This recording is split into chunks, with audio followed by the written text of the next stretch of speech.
예, 안녕하세요. 곰돌이입니다. 자, 오늘도 동아시아사 한번 해보도록 하겠습니다.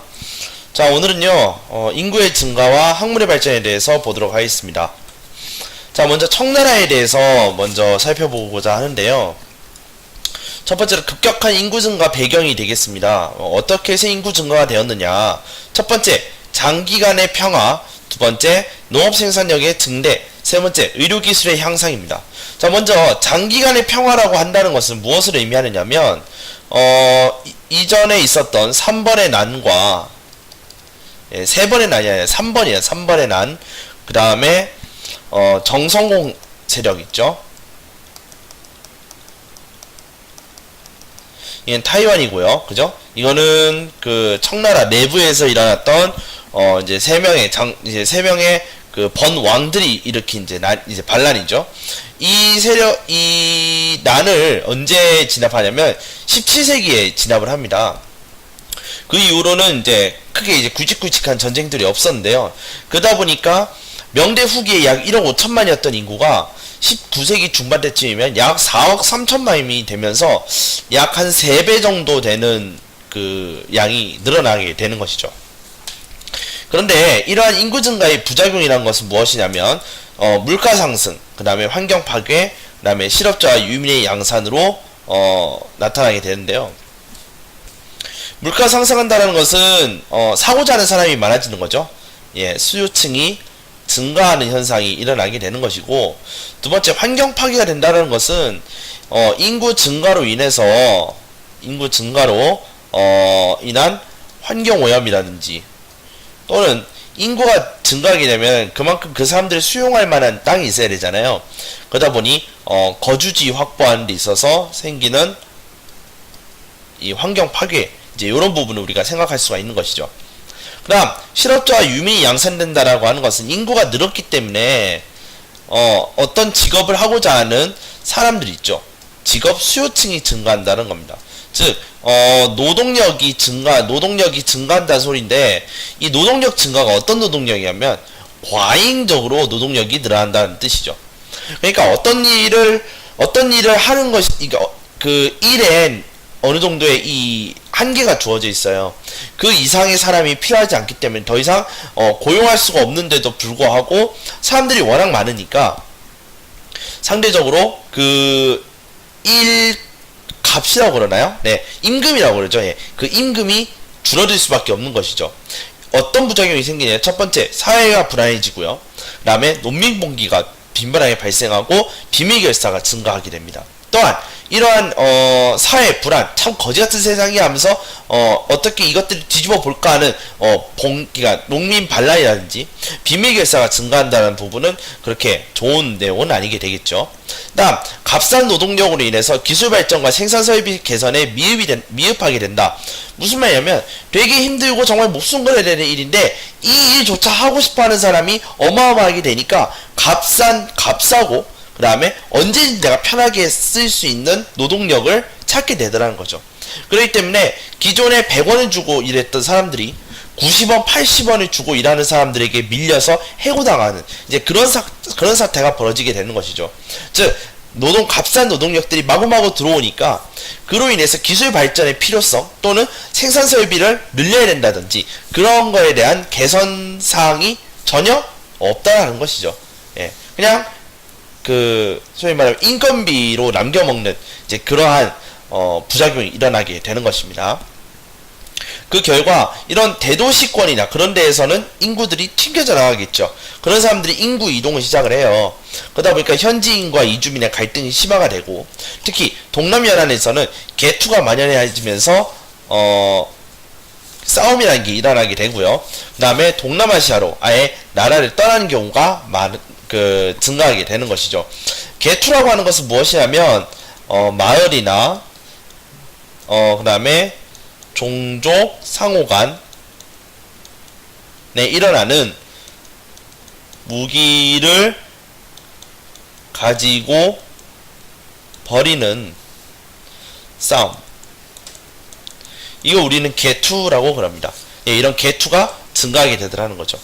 자, 이제 조선의 상황에 대해서 얘기를 해볼게요. 건국 초 약 500만 명이었던 인구가 16세기 중반 1000만 명으로 늘어나게 됩니다. 즉 1500년 중반이 되겠으니까 1550년쯤 되겠네요. 네. 그러니까 임진왜란이 일어나기 전에는 1000만 명 정도 됐는데 이 소위 말하면 양난이라고 해서 여기서 말한 양난은 임진왜란과 정유재란 이제 합쳐서 외란이라고 부르고요. 그 다음에 호란, 병자, 예, 그러니까 죄송합니다. 정묘, 병자, 호란을 합쳐서 우리는 호란이라고 그러는데 외란과 호란을 합쳐서 양난이라고 그래요. 이게 전부 다 17세기 전후로 이제 일어났는데 이런 양난으로 200만 명 이상 인구가 감소를 했지만 곧 증가 추세로 돌아오게 됩니다. 특히 이양법과 시비법 등 농업 기술이 발전하게 되는데 이게 주로 삼남 지방에 특히 발전하게 되죠. 충청, 전라, 경상 이렇게 세 곳에서 농업 기술 발전이 이루어지게 되겠고요. 그 다음에 경지 면적이 증가하고 의술이 발달을 합니다. 자, 뭐 의술이 발달하는 거야. 뭐 광해군 시대에 있었던 동의보감이면은 우리가 충분히 설명을 할 수가 있겠죠. 네. 그래서 19세기 중엽에 그냥 1800년대죠. 그때는 1600만 명으로 늘어나면서 북부지방의 인구 유입으로 개발이 촉진되었다. 네, 이거 그냥 참조해 주시면 되겠습니다. 자, 이제 일본의 인구 증가. 자, 일본의 인구 증가까지 딱 보고 제가 한번 간단하게 요약을 한번 해볼게요.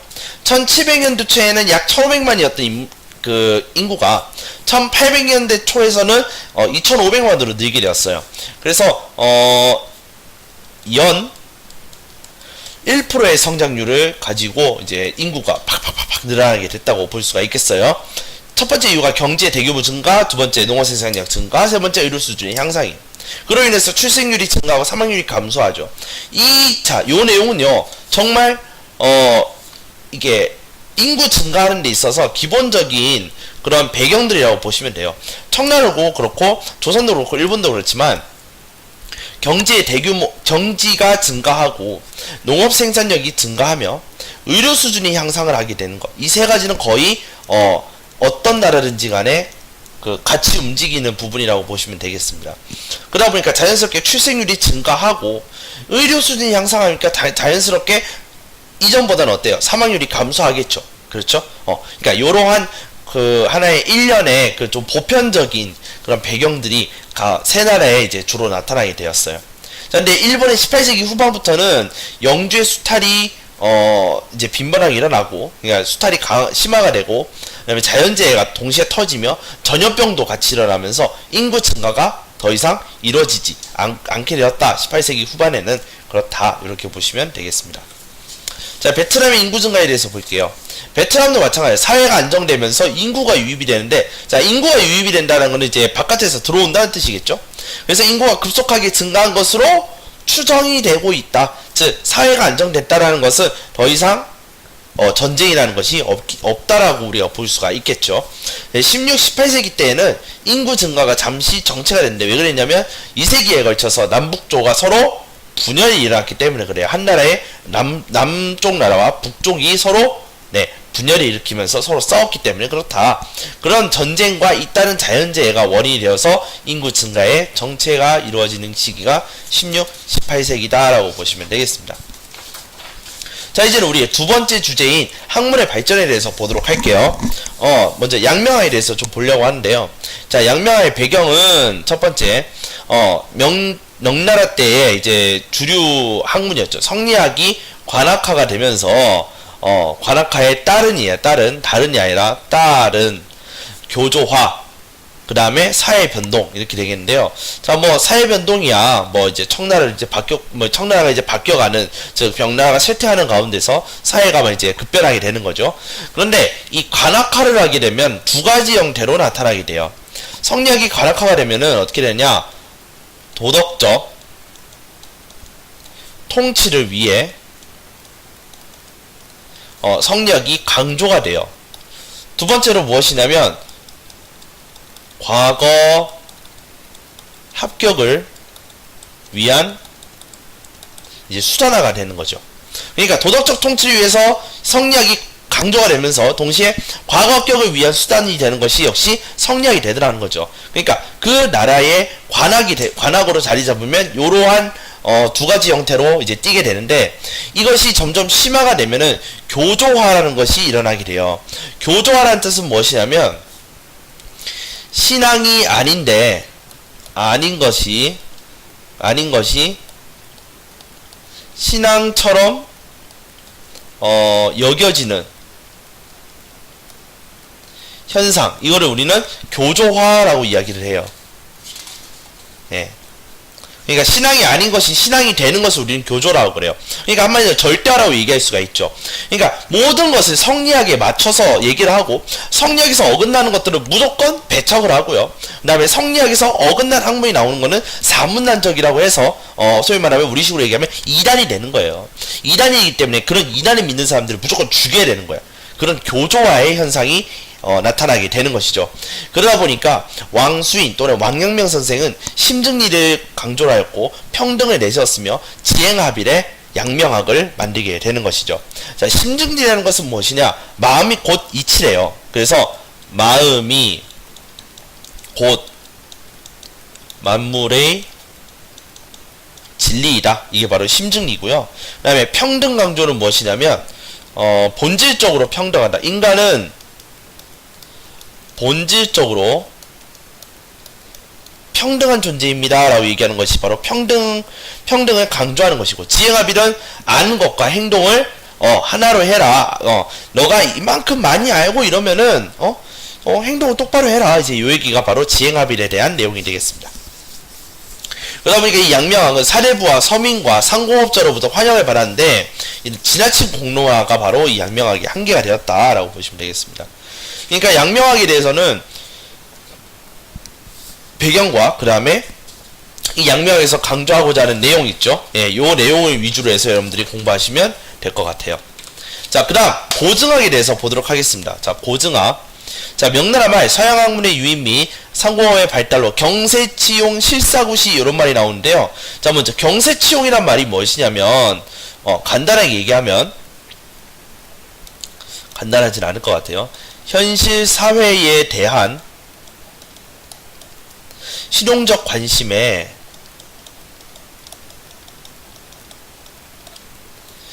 토대를 두고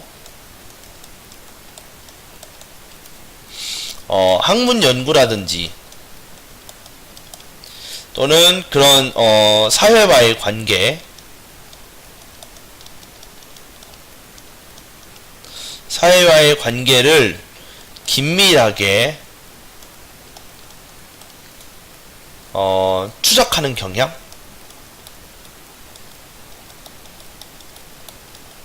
자, 요렇게 얘기할 수가 있겠는데요.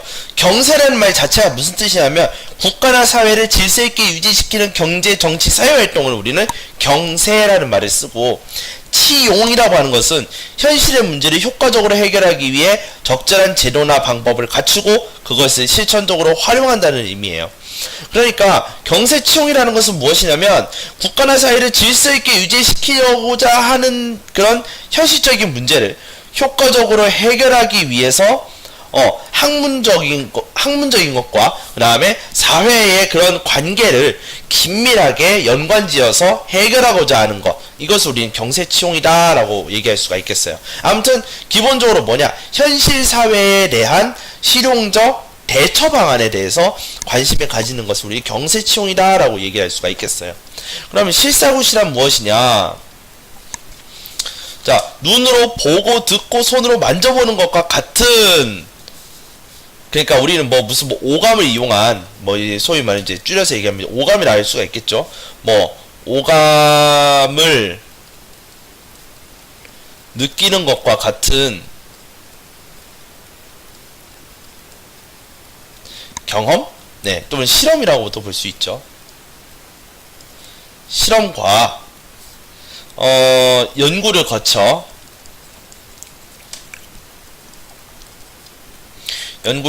아무도 부정할 수 없는 객관적 사실을 통해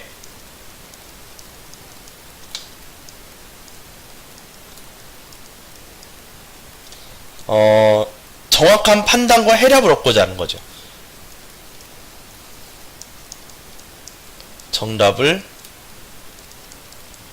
얻고자 함. 그러니까 우리가 보고 듣고 그런 느끼는 것 있죠. 네. 그런 것과 같이 실질적으로 우리가 경험이라든지 실험이라는 것을 해서 객관적인 사실, 객관적인 데이터를 가지고 정답을 얻고자 하는 그러한 자세를 우리는 실사구시다라고 이야기를 해요. 그래서 아무튼 말이 좀 되게 어려운데 이제 줄여서 얘기하면 이러한 서양 학문의 특징이라는 것이 무엇이냐면 굉장히 관념적이기도 하지만 훗날 우리가 경험주의라는 것이 들어오게 되잖아요. 경험을 되게 중요시하게 생각을 하는 거야. 마찬가지로 경험이 중요하게 생각하니까 현실의 문제에 대한 관심이 생겨날 수밖에 없는 것이죠.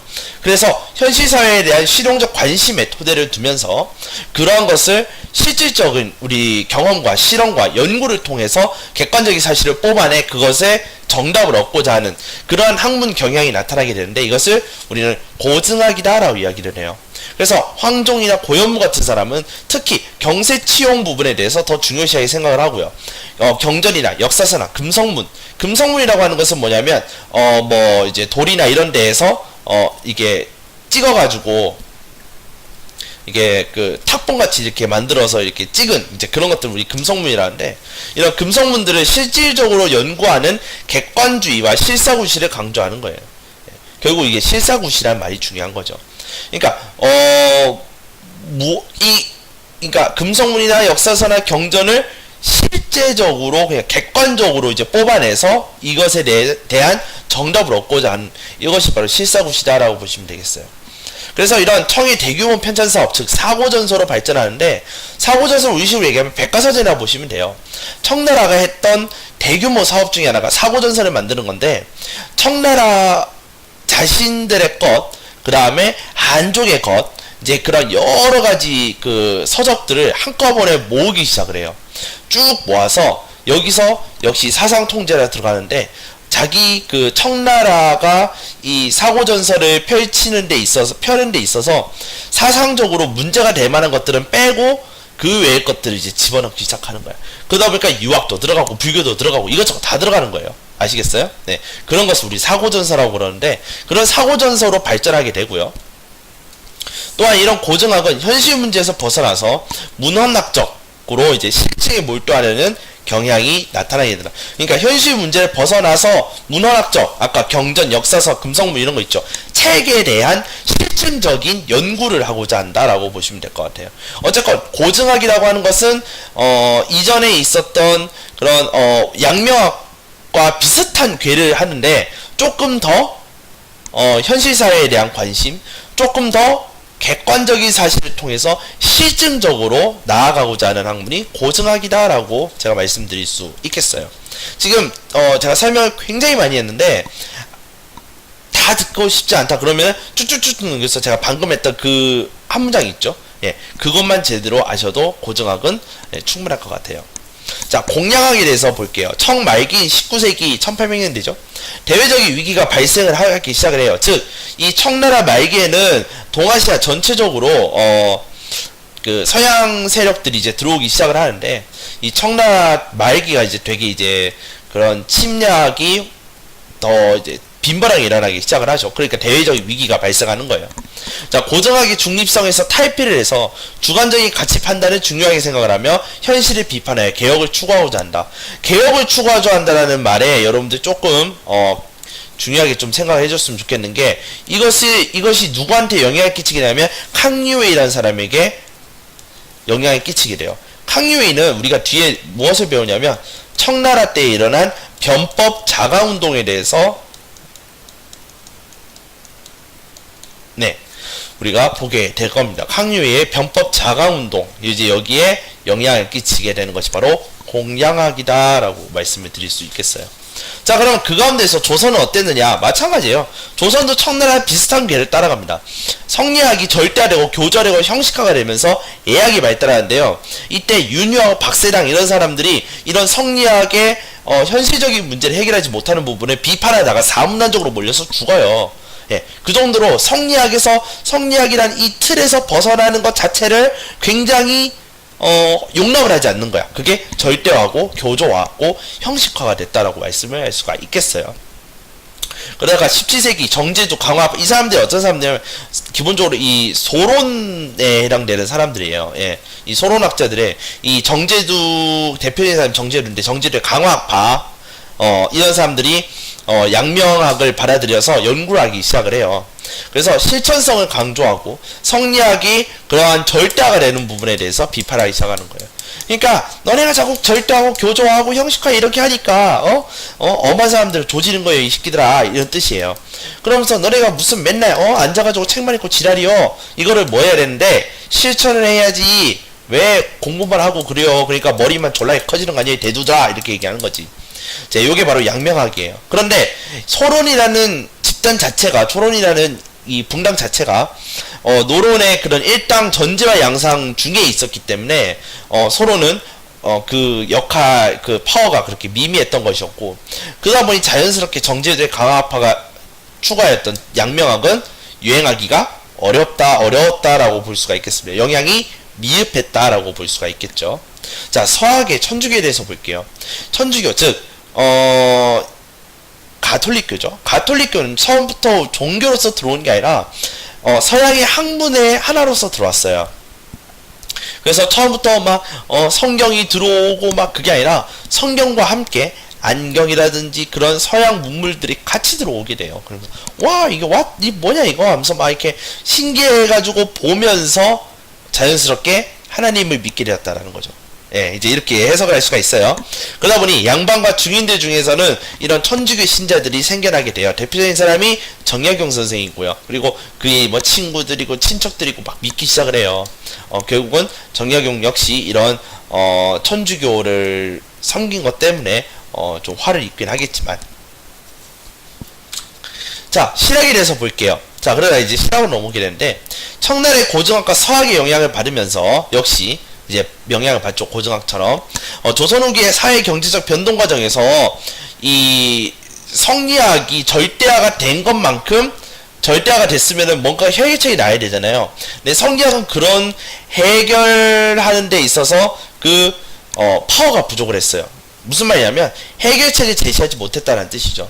그러다 보니까 경세치용, 칠사고시를 내세우게 되면서 현실 문제에 관심을 가지게 됩니다. 그래서 두 가지 파로 나눌 수 있겠는데, 파라이 쪽보다는 그런 학파라고 해야 되나? 예, 뭐 어쨌든 파긴 파네요.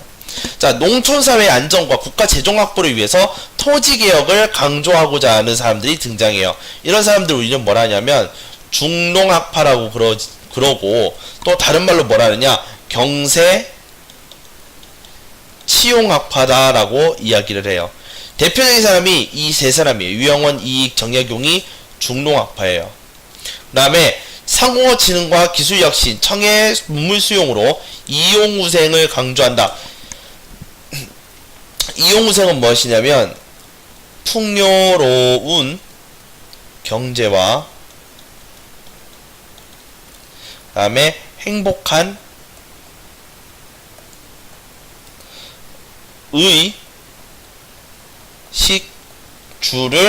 의식주 생활을 하는 것, 이걸 우리는 이용수생이라고 그래요. 아무튼 청해 문물 수용을 통해서 상호업 진흥도 하고 기술혁신도 하고, 그래서 우리가 부유해지자는 뜻이야.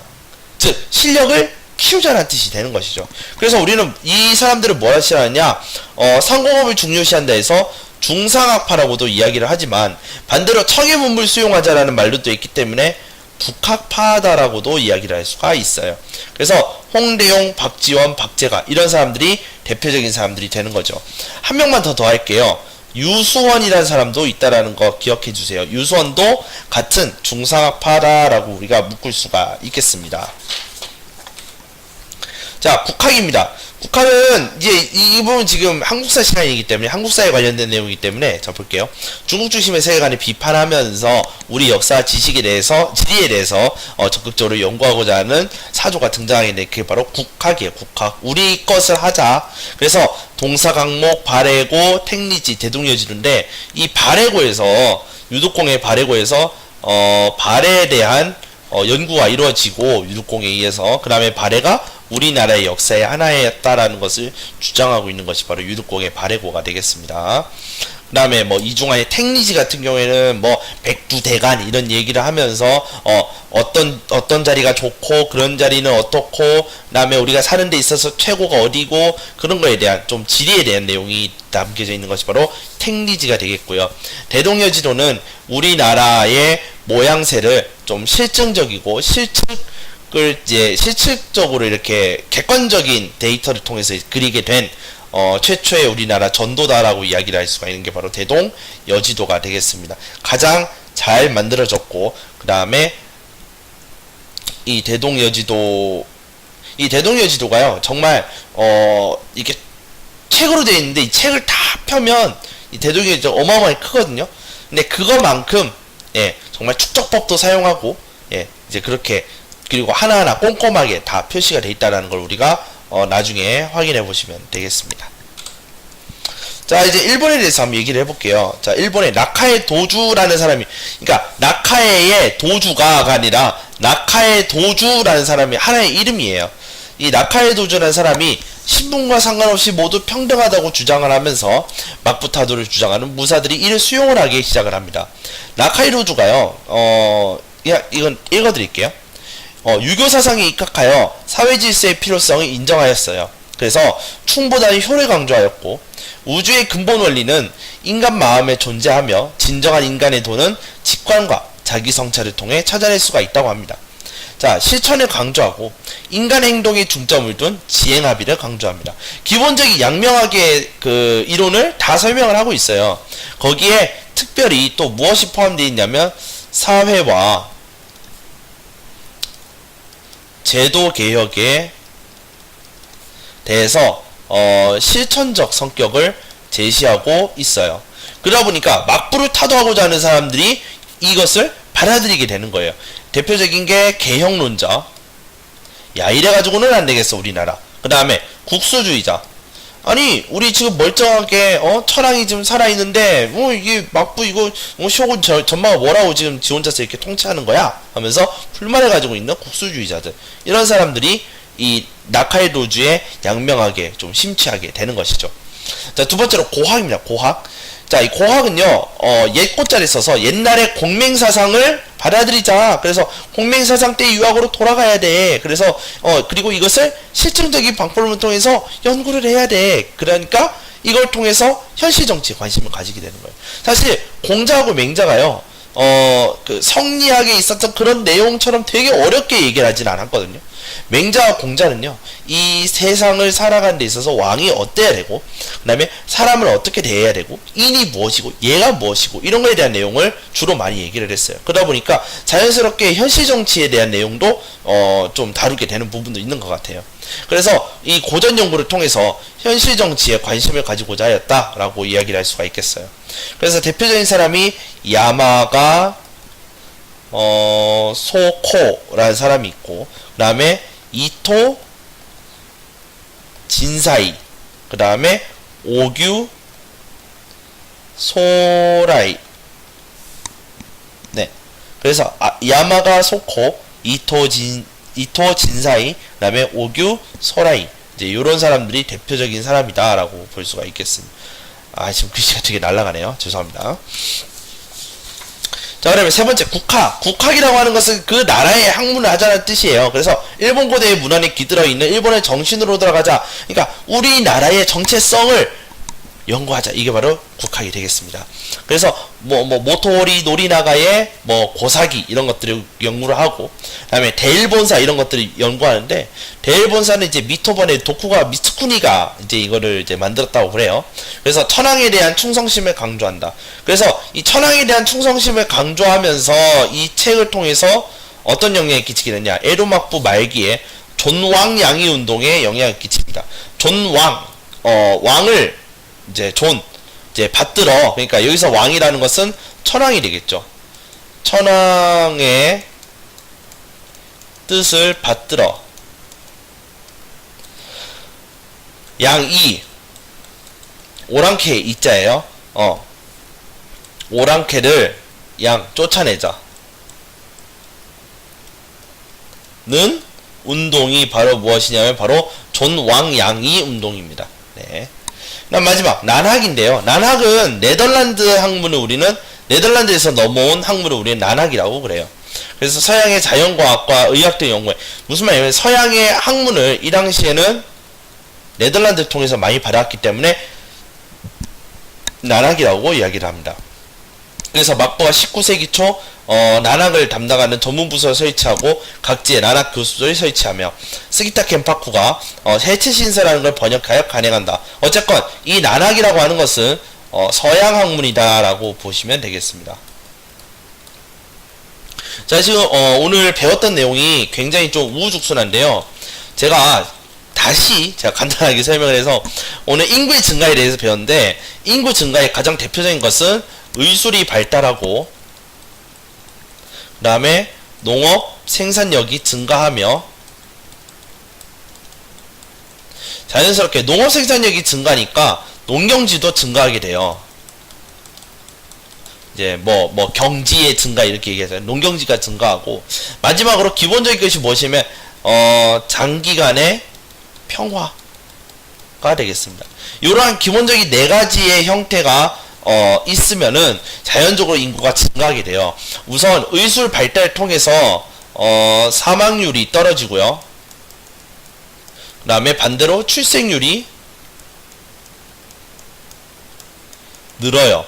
그런데 이 출생률 는 거 이거 하나만 가지고 봤을 때는 또 포함되냐면 농업 생산력이 증가했기 때문에 사실 출생률이 늘어나는 거거든요. 그만큼 사람들에게 먹을 수 있는 식량이 많아진다라는 것은 그만큼 사람들이 더 증가해도 된다는 뜻이 되는 거니까 자연스럽게 사람들이 아이를 많이 낳게 돼요. 그리고 그 아이들을 통해서 노동력으로 삼아서 더 많은 농업을 많은 농업 생산력을 더 낼 수 있도록 그렇게 노동력을 더 투자한다는 개념이 되는 거거든요. 반대로 이렇게 인구가 증가한다는 뜻은 뭐냐면 환경 파괴로도 이어질 수도 있지만 기본적으로는 값싼 노동력이 많아지기 때문에 기술이 발달이 더뎌진다라는 그런 문제점도 있고요. 기본적으로 사람들이 많아진다라고 하는 것은 상업이 발달해서 좋긴 하지만 물가가 어마어마하게 오를 수도 있다라는 단점도 있어요.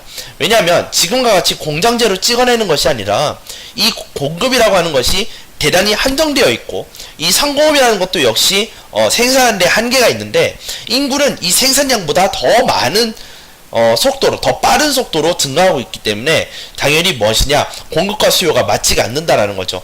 어느 정도 공급에 맞춰진 수요층이 있어야 되는데 공급을 뛰어넘는 수요층이 있기 때문에 찾는 사람이 많을수록 가격은 늘 수밖에 없는 거예요. 그렇기 때문에 자연스럽게 인구가 증가하면 물가도 증가하고 물가가 증가하니까 사람들이 못 살겠네 하면서 뭐예요? 유민들도 증가하게 되고 또 농민 봉기도 증가하게 되는 것이죠. 그러한 현상들이 있다. 그거 우리가 알 수가 있는 거고요.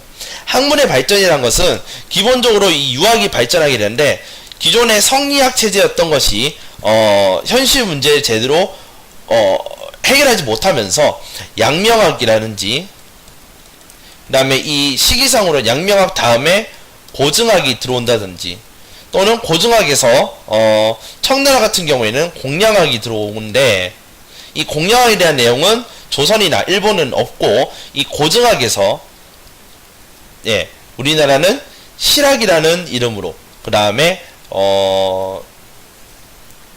그러니까 일본 같은 경우에는 고학이나 그 다음에 양명학을 그대로 들어온다든지 또는 우리나라도 그렇고 일본도 마찬가지로 국학이라는 것이 만들어지고요. 그렇죠? 또한 이 양명학과 고증학에 영향을 끼친 것이 뭐냐면 바로 서학이 되는 것이죠. 즉 일본의 난학과 같은 것이 바로 서학이다라고 볼 수가 있겠습니다. 그죠? 이런 식으로 인구의 증가와 학문의 발전에 대해서 보면은 하나의 큰 줄기가 있어요. 성리학에 반발하면서 나타나는 좀 더 실증적이고 좀 더 지행합일스러운 그런 성격들이 나타나기 시작하더라는 거죠. 그 학문이 양명학과 고증학, 공양학 요렇게 흐름이 이루어지는 것은 청나라 그러니까 중국이고요. 우리나라는 양명학 그 다음에 고증학의 영향을 받아서 만들어진 실학, 국학 요런 개념. 그 다음에 일본에서는 양명학과 고증학의 영향을 받은 고학이란지 또는 그 다음에 나타나는 그 나라의 국학과 그 다음에 네덜란드에서 주로 수입을 해온 학문 난학이 들어오게 되는 것이죠. 이런 식으로 우리가 좀 간단하게 좀 정리를 한번 해보셨으면 좋겠고요. 오늘 제가 이렇게 막 여러 가지를 썼던 이런 경세치용과 실사고시에 대한 내용은 여러분들이 한번 참조를 한번 해보시고요. 만약에 정말 필요하신 분들 계시면은 잠깐 퍼즈 걸어가지고 실사고시와 경세치용에 대해서 좀 필기를 한번 해보시고요. 아니면은 네이버 지식 백과사전이나 이런 데 찾으셔도 사실 경세치용과 실사고시에 대한 설명은 되게 잘 나와 있어요. 그래서 여러분들이 한 2번 정도만 읽어보셔도 충분히 경세치용과 실사고시가 무엇을 얘기하는구나 라는 것을 알 수가 있을 것입니다. 자, 그래서 이렇게 학문의 발전까지 우리가 봤고요. 다음 시간에는 제가 서민문화에 대한 내용을 좀 볼 건데, 서민문화는 제가 특별하게 막 설명하고 할 것이 별로 없어요. 그래서 좀 나열식으로 좀 얘기를 하고 그럴 거 끝날지도 몰라요. 그럼에도 서민문화에 대해서는 우리가 좀 한 몇 가지는 좀 보고 넘어가면 될 것 같아요. 자, 그래서 시청해주셔서 감사드리고요. 구독과 좋아요는 곰돌이에게 큰 힘이 됩니다. 지금까지 곰돌이였습니다.